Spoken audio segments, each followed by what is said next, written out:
Fala pessoal, Carol na área trazendo mais um vídeo aqui no canal. No vídeo de hoje eu vou contar pra vocês um caso que aconteceu em 1995 nos Estados Unidos. Eu posso dizer que é um caso quase inacreditável, porque por causa de tudo que envolve esse caso, esse crime tão cruel, tão brutal, e também tem um filme de terror / comédia que foi inspirado nesse caso. Se você se interessa por esse tipo de conteúdo, casos criminais resolvidos como é o de hoje, casos criminais de mistério, eu convido você a se inscrever aqui no canal. Todas as semanas eu trago esse tipo de conteúdo, então se você gosta, se inscreve aqui no canal, deixa um like nesse vídeo e também ativa o sininho de notificações. Então bora ver comigo que hoje nós vamos conhecer o caso Elise Pauler.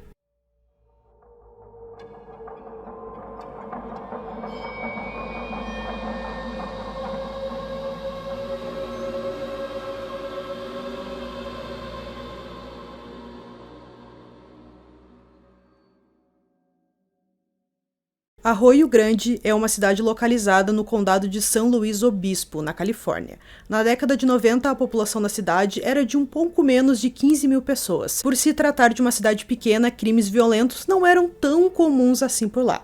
Mas em 1995, a cidade ficou marcada por um crime brutal. Elise Mary Pauler nasceu no dia 24 de abril de 1980 e morava com seus pais David e Liz Ann em Arroio Grande. A beleza da jovem chamava a atenção e ela desejava participar de concursos de beleza no futuro ou ser uma atriz. Ela era a filha mais velha do casal, que depois teve mais 2 filhos. Elise tinha muitos dons artísticos, amava passar seu tempo livre com seus familiares e amigos e sempre que possível ia à igreja local.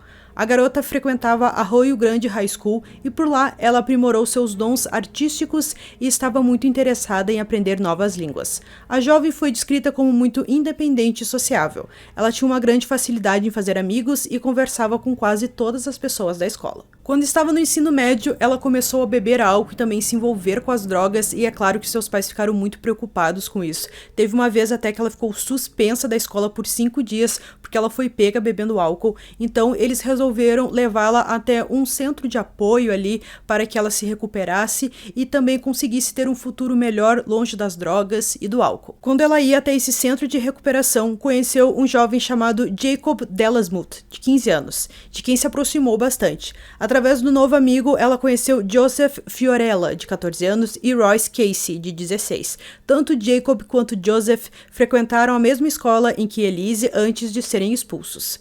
O trio era conhecido por arranjar muitos problemas. Todos acreditavam que Jacob tinha um futuro brilhante pela frente, já que ele era muito talentoso, mas ele se envolveu com drogas e fez com que ele saísse desse caminho de sucesso. Royce e Joseph tinham um comportamento preocupante e com o envolvimento com as drogas tudo isso piorou ainda mais. Juntos, eles decidiram criar uma banda chamada Rayturn, que era no estilo heavy metal. Os jovens se inspiraram na banda Slayer para iniciar a sua própria.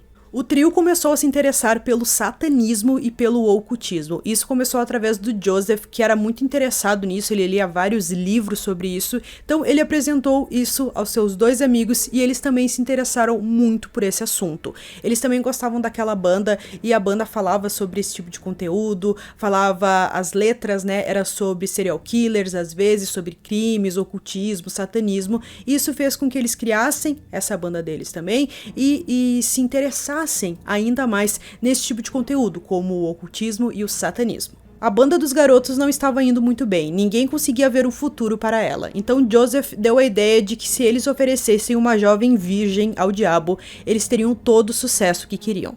De início, os outros 2 acharam que seria uma ideia louca, mas aceitaram a ideia até porque eles queriam muito que a banda ficasse conhecida. O trio conhecia a pessoa perfeita para o sacrifício, Elise Pauler. A jovem foi escolhida por causa de seus cabelos loiros, seus olhos azuis, e eles acreditavam que ela era virgem. Em suas cabeças, ela seria a oferenda perfeita. Os jovens planejaram isso por meses, até que colocaram em prática. No dia 22 de julho de 1995, Elise estava com 15 anos e ela simplesmente desapareceu. Ela não deixou nenhum rastro, seus pais não faziam a menor ideia de onde ela estava, conversaram com alguns amigos dela, mas ninguém sabia. Então eles foram até a polícia contar o que aconteceu, eles também não tinham muitas informações e foi um caso muito difícil para a polícia, porque eles praticamente não tinham pista nenhuma do que aconteceu com ela, nem qual foi o último lugar ou local em que ela foi vista e tudo mais. Então foi um caso muito difícil para a polícia, mas eles iniciaram as investigações a partir desse momento. Sem nenhuma pista, o caso ficou parado por 8 meses. Em 1996, quase um ano depois, um jovem se apresentou à polícia e disse que sabia o que tinha acontecido com Elise. Royce Casey, que agora estava com 17 anos, entrou em contato com a polícia e os levou até o corpo de Elise. Seus restos, parcialmente mumificados, foram espalhados em um bosque de eucalipto localizado a menos de 400 metros de sua casa. Elise foi estrangulada e recebeu 12 facadas. A jovem morreu devido à perda de sangue. Royce contou que seus amigos Joseph e Jacob também estavam envolvidos no crime. Então o Royce contou o que aconteceu naquela noite. Eles bolaram aquele tal plano de que queriam que a Elise fosse sua oferenda para o diabo. Então eles botaram o plano em prática naquela noite, ligaram para ela, o Jacob ligou, convidou e disse para ela se juntar a eles num campo que tinha ali não muito longe da casa dela, porque eles iriam conversar um pouco, fumar maconha. Então ela aceitou, já que ela conhecia muitos garotos, ela estava sempre com eles, saíam bastante, então ela não se preocupou nesse momento, por mais que fosse durante a noite.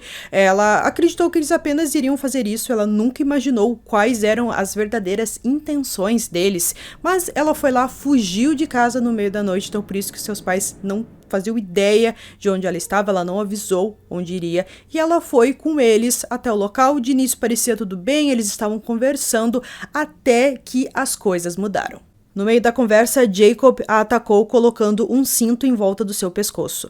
Royce agarrou suas mãos atrás das costas para que ela não pudesse se defender. Por causa do cinto em volta do pescoço, a jovem ficou sem ar e desmaiou nesse momento, enquanto Joseph a atacou com uma faca. Joseph a esfaqueou várias vezes e depois foi a vez de Jacob esfaquear e por fim Royce. A jovem ainda estava viva nesse momento, mas devido à falta de sangue, ela morreu na frente dos seus agressores. Antes deles saírem do local, eles abusaram sexualmente dela. Seu corpo permaneceu no local pelos próximos 8 meses. Durante o período, o trio voltou ao local para abusar do corpo. Eles também contaram para outras pessoas sobre o que fizeram. Eles contaram a história com muito orgulho, mas ninguém levou isso a sério. No dia 14 de março de 1996, Jacob e Joseph também foram presos por causa do crime. Na época do crime, todos eram menores de idade. Royce só foi à polícia e confessou o crime porque ele se afastou de Jacob e Joseph depois do crime e começou a frequentar uma igreja. O jovem ficou com medo de ter vontade de matar novamente e também estava com medo de que seus ex-amigos o matassem.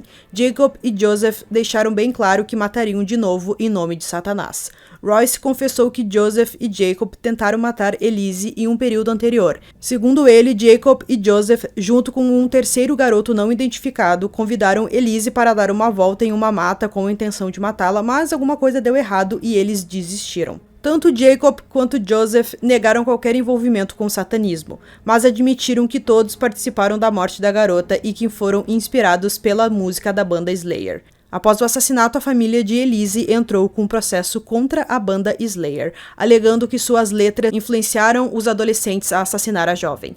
Eles estavam buscando danos monetários, bem como a suspensão da prática de marketing da música violenta para jovens. Em última análise, o processo seria arquivado. As letras do Slayer são repulsivas e profanas, mas eles não orientam ou instruem os ouvintes a cometer os atos que resultaram na cruel tortura e assassinato de Elise Power, disse o juiz. Então, depois disso, o processo contra a banda Slayer foi arquivado.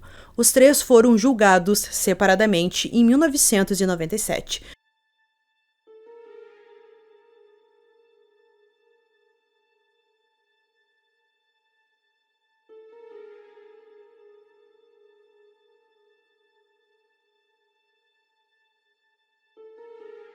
Joseph Fiorella chegou a um acordo de confissão no qual ele se declarou culpado de assassinato em primeiro grau em troca de uma sentença de prisão perpétua com possibilidade de liberdade condicional em 26 anos. Royce Casey não contestou o assassinato em primeiro grau e foi condenado à prisão perpétua com um mínimo de 21 anos. Jacob Dellasmuth também se declarou culpado de assassinato em primeiro grau e foi condenado à prisão perpétua com um mínimo de 26 anos.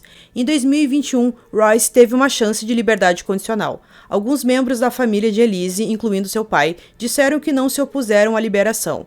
Royce, o único a expressar sincero remorso pelo assassinato, e foi o único a confessar e a levar a polícia até o local onde estava o corpo. Na prisão, ele tinha um histórico de 20 anos de comportamento exemplar e participou de vários programas de reabilitação, obteve sua conclusão do ensino médio e estava trabalhando para obter um diploma de bacharel em psicologia e também sociologia.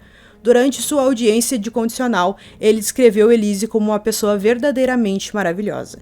Ele disse que enquanto estava atrás das grades, aprendeu a autoaceitação e que quando era adolescente tinha o desejo de retratar uma imagem de ser violento.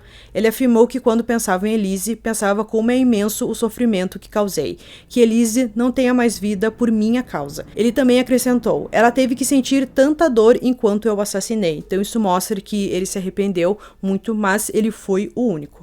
Royce receberia liberdade condicional pelo Conselho de Liberdade Condicional da Califórnia.